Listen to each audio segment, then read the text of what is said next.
Hi everyone, today we are going to solve a problem from contract account. Here the question is, builders a construction firm undertook a contract. The following was expenditure on the contract of 4 rupees 6 lakh. അപ്പോൾ 6 ലാക്കിൻ്റെ കോൺട്രാക്റ്റാണ്. Okay, contract പ്രൈസാണ് 6 lakh.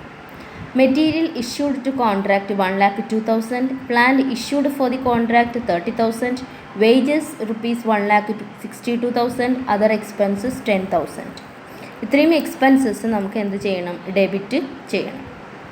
Then cash received on account of contract up to 31st March 2018 amounted to rupees 2,56,000. being 80% of the work certified. അപ്പോൾ cash receive ചെയ്തിട്ടുള്ളത് 2,56,000 ആണ്. Work സർട്ടിഫൈഡിൻ്റെ 80% ആണ് ഈ തന്നിട്ടുള്ള amount. അപ്പോൾ എങ്ങനെയാണ് വർക്ക് സർട്ടിഫൈഡ് കാണുക? ക്യാഷ് റിസീവ്ഡ് എന്ന് പറഞ്ഞിട്ട് തന്നിട്ടുള്ള എമൗണ്ട് ഇൻറ്റു 100 ഡിവൈഡഡ് ബൈ 80.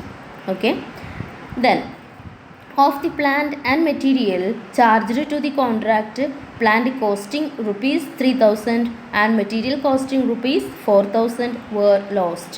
അപ്പോൾ ഇവിടെ പ്ലാന്റ് ലോസ്റ്റ് വരുന്നുണ്ട്, മെറ്റീരിയൽ ലോസ്റ്റ് വരുന്നുണ്ട്. 3,000ഉം 4,000ഉം. പ്ലാന്റ് ലോസ്റ്റ് ആയാലും ശരി, മെറ്റീരിയൽ ലോസ്റ്റ് ആയാലും ശരി, അത് നമ്മൾ എന്ത് ചെയ്യണം? By profit and loss account എന്ന് പറഞ്ഞിട്ട് കോൺട്രാക്റ്റ് അക്കൗണ്ടിൽ ക്രെഡിറ്റ് കൊടുക്കണം. ഓക്കെ, അപ്പോൾ ജേർണൽ എൻട്രി എങ്ങനെയാണ് വരിക? Profit and loss account debtor to contract account. അതിനകത്ത് അപ്പോൾ നമുക്ക് കോൺട്രാക്റ്റ് അക്കൗണ്ട് ഓപ്പൺ ചെയ്യുന്ന സമയത്ത് ക്രെഡിറ്റ് സൈഡിൽ by P and L account എന്ന് പറഞ്ഞിട്ട് പ്ലാന്റ് ലോസ്റ്റ് 3,000, മെറ്റീരിയൽ ലോസ്റ്റ് 4,000 എന്ന് കാണിക്കണം. ഓക്കെ, ക്ലിയർ അല്ലേ? പറയുന്ന സമയത്ത് നിങ്ങളത് നോട്ട്ബുക്കിൽ സൈഡിൽ ഇങ്ങനെ നോട്ട് ചെയ്തിട്ട് പോവുക. ക്വസ്റ്റ്യൻ ഡിസ്കസ് ചെയ്യുന്ന സമയത്ത് ക്വസ്റ്റ്യൻ്റെ അവിടെ നോട്ട് ചെയ്തിട്ട് പോവാം. ഓക്കെ, അപ്പോൾ ലോസ്റ്റ് വന്നു കഴിഞ്ഞാൽ ക്രെഡിറ്റ് സൈഡിലാണ് കൊടുക്കേണ്ടത്. പി ആൻഡ് എൽ അക്കൗണ്ട് എന്ന് പറഞ്ഞിട്ട് അതിൻ്റെ താഴെയായിട്ടാണ് രണ്ടും കൊടുക്കുക. ഇനി on 31st March 2018, plant which cost rupees 2,000 was returned to stores. അതെന്താ സംഭവം? സ്റ്റോഴ്സിലേക്ക് പ്ലാന്റ് റിട്ടേൺ ചെയ്തിട്ടുണ്ട്. 2,000 രൂപയുടെ പ്ലാന്റാണ് റിട്ടേൺ ചെയ്തിട്ടുള്ളത്. പ്ലാന്റ് റിട്ടേൺ എന്ന് പറഞ്ഞിട്ടുണ്ടെങ്കിൽ, റിട്ടേൺ ചെയ്തു എന്ന് പറഞ്ഞിട്ടുണ്ടെങ്കിൽ അത് നമുക്ക് എന്ത് ചെയ്യണം? ക്രെഡിറ്റ് സൈഡിൽ കാണിക്കണം. പ്ലാന്റ് റിട്ടേൺഡ് എന്ന് പറഞ്ഞ് കാണിക്കണം. ഇനി ഈ പ്ലാന്റിന് ഡിപ്രീസിയേഷൻ പ്രൊവൈഡ് ചെയ്യുന്ന കാര്യം പറയുന്നുണ്ടെങ്കിൽ പ്ലാന്റിന് നമ്മൾ ആ ഡിപ്രീസിയേഷൻ ലെസ് ചെയ്ത എമൗണ്ട് കാണിക്കാൻ പാടുള്ളൂ. അപ്പോൾ ബൈ പ്ലാന്റ് റിട്ടേൺഡ് എന്ന് പറഞ്ഞ് കാണിക്കുന്ന സമയത്ത് ലെസ് ഡിപ്രീസിയേഷനും കൂടെ അവിടെ കൊടുക്കുക. എന്നിട്ട് നെറ്റ് എമൗണ്ട് കോളത്തിൽ പ്രൊവൈഡ് ചെയ്യുക. ഓക്കെ, അപ്പോൾ പ്ലാന്റ് ലോസ്റ്റ് വന്നാലും മെറ്റീരിയൽ ലോസ്റ്റ് വന്നാലും by P and L account എന്ന് പറഞ്ഞ് ക്രെഡിറ്റ് ചെയ്യും. അതുപോലെ പ്ലാന്റ് റിട്ടേൺഡ് ആയിട്ടുണ്ടെങ്കിൽ അതും എന്ത് ചെയ്യുക? ക്രെഡിറ്റ് സൈഡിൽ കാണിക്കണം. ആ എമൗണ്ടിൽ നിന്ന് എന്ത് ചെയ്യണം? ഡിപ്രീസിയേഷൻ ഉണ്ടെങ്കിൽ അത് ലെസ് ചെയ്യണം. ക്ലിയർ അല്ലേ? Then next, the cost of work done but not certified was rupees 3,000. Work complete ആയിട്ടുണ്ട് പക്ഷെ സർട്ടിഫൈ ചെയ്തിട്ടില്ല. ദറ്റ് മീൻസ് വർക്ക് അൺസർട്ടിഫൈഡ് എത്രയാണ്? 3,000 rupees. Then material costing rupees 2,500 were in hand on the site. അപ്പോൾ at the എൻഡിൽ material എത്ര രൂപയുടെ ഉണ്ട്? 2,500 ഉണ്ട്. അത് നമുക്ക് ക്രെഡിറ്റ് ചെയ്യണം. വർക്ക് സർട്ടിഫൈഡും അൺസർട്ടിഫൈഡും ഒന്നിച്ച് വർക്ക് ഇൻ പ്രോഗ്രസ്സിൽ നമുക്ക് കാണിക്കണം.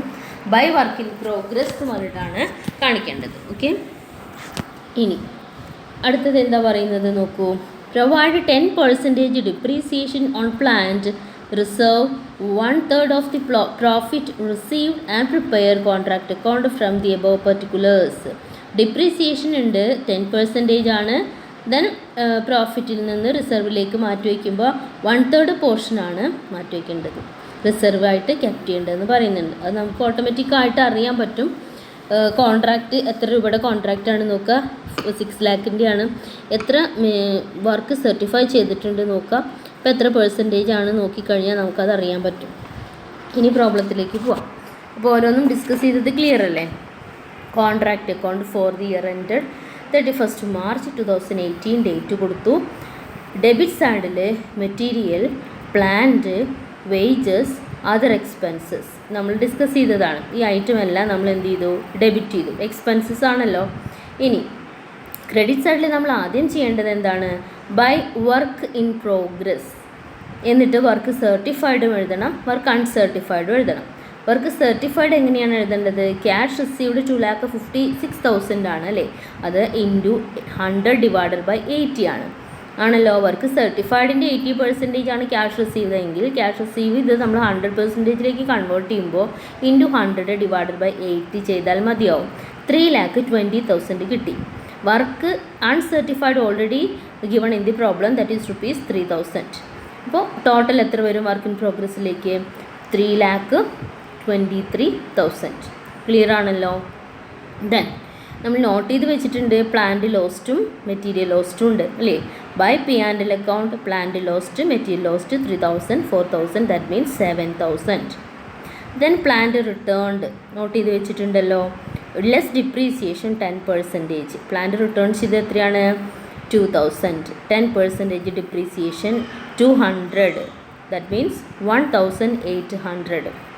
Next material in hand at the closing ഡേറ്റിന് മെറ്റീരിയൽ എത്ര തന്നിട്ടുള്ളത്? 2,500. ക്ലിയർ ആണല്ലോ. Next by plant at site. Plant എത്ര രൂപയുടെ പ്ലാന്റാണ് നമുക്ക് ഇനീഷ്യലി ഇഷ്യൂ ചെയ്തിട്ടുള്ളത്? ഡെബിറ്റ് സൈഡ് നോക്കൂ, 30,000 ആണ്. അതിൽ പ്ലാന്റ് ഒരു 3,000 പ്ലാന്റ് ലോസ്റ്റായി. അപ്പോൾ ബാക്കി എത്ര ഉണ്ടാവും? 27,000 ഉണ്ടാവും. ആ 27,000 2,000 റുപ്പീസിൻ്റെ പ്ലാന്റ് റിട്ടേൺ ആയിട്ടുണ്ട്. ഓക്കെ, അപ്പോൾ 30,000 നിന്ന് 3,000 പോയി, അപ്പോൾ 27 ആയി. 27 പ്ലാന്റ് റിട്ടേൺ ചെയ്ത് 2,000 പോയപ്പോൾ 25,000 പ്ലാന്റാണ് ഇപ്പോൾ നമ്മുടെ കയ്യിലുള്ളത്. ആ 25,000 പ്ലാന്റിൽ നിന്ന് ഡിപ്രീസിയേഷൻ കൂടി ലെസ് ചെയ്തിട്ട് വേണം നമ്മൾ കോൺട്രാക്ട് അക്കൗണ്ടിൽ കാണിക്കാൻ. ഓക്കെ, അപ്പോൾ പ്ലാന്റ് അറ്റ് സൈറ്റ് എന്ന് പറഞ്ഞിട്ട് 30,000 നിന്ന് പ്ലാന്റ് ലോസ്റ്റ് ചെയ്തത് ലെസ് ചെയ്യാം, പ്ലാന്റ് റിട്ടേൺ ചെയ്തത് ലെസ് ചെയ്യാം. അപ്പോൾ നമുക്ക് 25,000 കിട്ടും. ആ 25,000 നിന്ന് 10% ഡിപ്രീസിയേഷൻ ലെസ് ചെയ്യാം. അപ്പോൾ എത്ര കിട്ടും? 2,500 കിട്ടും. നെറ്റ് ഫിഗർ എത്രയാണ്? 25,000 minus 2,500 is equal to 22,500. Okay, ഇനി നമുക്ക് എന്ത് ചെയ്യാം? ഡെബിറ്റ് സൈഡും ക്രെഡിറ്റ് സൈഡും ബാലൻസ് ചെയ്യാം. ക്രെഡിറ്റ് സൈഡാണ് കൂടുതൽ കിട്ടുക. ഒന്ന് ആഡ് ചെയ്ത് നോക്കൂ. 3,56,800 കിട്ടുന്നില്ലേ? ക്രെഡിറ്റ് സൈഡിലല്ലേ കൂടുതൽ. ആ ക്രെഡിറ്റ് സൈഡിൽ നിന്ന് ഡെബിറ്റ് സൈഡിലുള്ള എല്ലാ എക്സ്പെൻസും കൂടെ ലെസ് ചെയ്യുമ്പോൾ നമുക്ക് ബാലൻസിങ് ഫിഗറായിട്ട് കിട്ടുന്ന എമൗണ്ട് 52,800 ആണ്. അതെന്ത് ചെയ്യണം? ടു നോഷണൽ പ്രോഫിറ്റ് എന്ന് പറഞ്ഞിട്ട് കാണിക്കണം. ഓക്കെ, ഇനി അത് ക്യാരി ഡൗൺ ചെയ്യുന്നു, താഴേക്ക് ബ്രോഡ് ഡൗൺ ചെയ്യുക. By notional profit same amount 52,800. ഇനി നമുക്ക് വർക്ക് സർട്ടിഫൈഡ് വർക്ക് അൺസർട്ടിഫൈഡും ചേർന്നിട്ട് നമുക്ക് 3,23,000 കിട്ടിയിട്ടുണ്ട്. വർക്ക് സർട്ടിഫൈ ചെയ്തതിൻ്റെ 80% ആണ് ക്യാഷ് റിസീവ്ഡ്. അങ്ങനെയാണ് നമുക്ക് വർക്ക് സർട്ടിഫൈഡ് കിട്ടിയത്. അപ്പോൾ നമുക്ക് എത്രത്തോളം വർക്ക് കംപ്ലീറ്റ് ആയി എന്ന് അറിയണം. 3,23,000 വർക്ക് കംപ്ലീറ്റ് ആയിട്ടുണ്ട്. അത് എന്ന് വെച്ചാൽ എന്താണ്? 6 ലക്ഷം രൂപയുടെ കോൺട്രാക്റ്റിൽ പകുതിയിലധികം കംപ്ലീറ്റ് ആണ്. അപ്പോൾ നമ്മൾ എത്ര പ്രോഫിറ്റ് എത്ര കെപ്റ്റ് ചെയ്യണം റിസർവായിട്ട്, എത്രയാണ് നമ്മൾ പി ആൻഡ് അക്കൗണ്ടിലേക്ക് ട്രാൻസ്ഫർ ചെയ്യേണ്ടത്? പകുതിയിലധികം എന്ന് പറയുമ്പോൾ മോർ ദാൻ ഹാഫ് അല്ലേ, ദാറ്റ് മീൻസ് 2/3 പോർഷനാണ് എന്ത് ചെയ്യേണ്ടത്? പി ആൻഡ് അക്കൗണ്ടിലേക്ക് ട്രാൻസ്ഫർ ചെയ്യേണ്ടത്. അപ്പോൾ 52,800 ഇൻറ്റു 2/3 ഇൻറ്റു 80% കണ്ടാൽ മതി. അല്ലെങ്കിൽ cash received divide by work certified, രണ്ടും കറക്റ്റാണ്. 80% കണ്ടു കഴിഞ്ഞാൽ നമുക്ക് 28,160 കിട്ടും. അതിൻ്റെ ബാക്കി പോർഷൻ നമ്മൾ എന്ത് ചെയ്യണം? 1/3 എന്ത് ചെയ്യണം? ആ 1/3 കുറിച്ചാണ് നമുക്ക് പ്രോബ്ലത്തിൽ തന്നിട്ടുള്ളത്. അത് തന്നിട്ടില്ലെങ്കിലും നമ്മൾ ഓൾറെഡി അത് ചെയ്യും. ഇനിയിപ്പോൾ എന്താ ക്വസ്റ്റ്യനിൽ 1/3 തന്നിരിക്കുന്നതെന്ന് വെച്ചാൽ കൺഫ്യൂഷനൊന്നും വേണ്ട. തന്നിട്ടില്ലെങ്കിലും നമുക്കത് അറിയാൻ പറ്റും, ചെയ്യുമ്പോൾ ക്ലിയർ ആയിട്ട് തന്നെയാണ് വരാം. ആ 1/3 പോർഷനാണ് വർക്ക് ഇൻ പ്രോഗ്രസ്സിലേക്ക് ട്രാൻസ്ഫർ ചെയ്യേണ്ടത്. ഓക്കെ, അപ്പോൾ രണ്ട് സൈഡിലും ടോട്ടൽ ചെയ്തു. ഇനി നമ്മൾ കോൺട്രാക്ട് അക്കൗണ്ട് കഴിഞ്ഞു, work in progress account prepare ചെയ്യാൻ നമ്മൾ പഠിച്ചതല്ലേ. Work in progress account heading കൊടുക്കുക ടു കോൺട്രാക്ട് അക്കൗണ്ട്, അതായത് വർക്ക് ഇൻ പ്രോഗ്രസ് കൊണ്ട് കോൺട്രാക്ട് അക്കൗണ്ടിൽ നോക്കിയാൽ എത്രയാണ്? നമ്മൾ കണ്ടോ 3,23,000. ഇനി contract work in progress account open ചെയ്തു. ആ എമൗണ്ട് നമ്മൾ ഇവിടെ എഴുതി ഡെബിറ്റ് സൈഡിൽ ഇതാ കാണിച്ചിട്ട് കോൺട്രാക്ട് അക്കൗണ്ട് എന്ന് കാണിച്ചു. ഓക്കെ, ഇനി വർക്ക് ഇൻ പ്രോഗ്രസ്സിലേക്ക് ഇതാ റിസർവ് ട്രാൻസ്ഫർ ചെയ്തിട്ടുണ്ട്, അതിവിടെ കാണിക്കുക 24,640. By contract account as a reserve 24,640. ബാക്കിയുള്ളത് ബാലൻസിങ് ഫിഗർ 2,98,360. അതെന്താണ്? ബാലൻസിങ് ഫിഗറാണ്. ക്ലിയർ അല്ലേ? ടോട്ടൽ 323 രണ്ട് സൈഡിലും എഴുതാം. ഇനി ബാലൻസ് ഷീറ്റിൽ എങ്ങനെയാണ് കാണിക്കേണ്ടതെന്നും കൂടെ കാണിച്ചോളൂ. ബാലൻസ് ഷീറ്റിൽ എങ്ങനെയാണ് കാണിക്കേണ്ടത്? അസറ്റ് സൈഡിലാണ് വർക്ക് ഇൻ പ്രോഗ്രസ് വരുന്നത്. വർക്ക് ഇൻ പ്രോഗ്രസ് കാണിക്കുമ്പോൾ ക്യാഷ് റിസീവ് ചെയ്തത് മാറ്റി വെച്ചിട്ടുള്ള എമൗണ്ട് അസറ്റ് സൈഡിൽ കാണിച്ചാൽ മതി. അതല്ലെങ്കിൽ അത് ലയബിലിറ്റി സൈഡിൽ കാണിക്കേണ്ടി വരും. അപ്പോൾ എന്ത് ചെയ്യുക, വർക്ക് ഇൻ പ്രോഗ്രസ് കാണിക്കുമ്പോൾ അസറ്റ് സൈഡിൽ നിന്ന് ക്യാഷ് റിസീവ് ചെയ്ത എമൗണ്ട് ലെസ് ചെയ്തിട്ട് നെറ്റ് ഫിഗർ കാണിക്കാം. ഓക്കെ അല്ലേ, ക്ലിയർ അല്ലേ? ഇനി താഴെ നോട്ട് എന്ന് പറഞ്ഞിട്ട് എന്താ കാണിച്ചിട്ടുള്ളത്, കോൺട്രാക്ട് അക്കൗണ്ടിൻ്റെ ഡേറ്റ്, സ്റ്റാർട്ട് ഡേറ്റ് നമുക്ക് ഓപ്പണിംഗ് ഡേറ്റ് തന്നിട്ടില്ല, അത് നമ്മൾ ഒരു വർഷത്തേക്കുള്ള ഡാറ്റ ആയിട്ട് അസ്യൂം ചെയ്തിരിക്കുകയാണ്. അതായത് 2017 ഏപ്രിൽ 1 സ്റ്റാർട്ടിംഗ് ഡേറ്റ് എന്ന് അസ്യൂം ചെയ്തിരിക്കുകയാണ്. Closing date already given in the problem. Okay, then planned asset എങ്ങനെയാണ് കിട്ടിയെന്നുള്ളതാണ് നമ്മൾ ഡീറ്റെയിൽ ആയിട്ട് പറഞ്ഞു അല്ലേ. പ്ലാന്റ് ഇഷ്യൂ ചെയ്തത് 30,000 ആണ്. പ്ലാന്റ് ലോസ് ആയി പോയത് ലെസ് ചെയ്യണം, പ്ലാന്റ് റിട്ടേൺ ചെയ്ത് ലെസ് ചെയ്യുമ്പോഴാണ് അത് കിട്ടുക. അതിൻ്റെ നോട്ടാണ് താഴെ കൊടുത്തിട്ടുള്ളത്. ഇനി നിങ്ങൾക്ക് എന്തെങ്കിലും ഡൗട്ട് തോന്നുകയാണെങ്കിൽ നിങ്ങൾ വാട്സപ്പിൽ എൻ്റെ അടുത്ത് ചോദിച്ചോളൂ, ഡൗട്ട്സ് ക്ലിയർ ചെയ്ത് തരാം. Okay, thank you.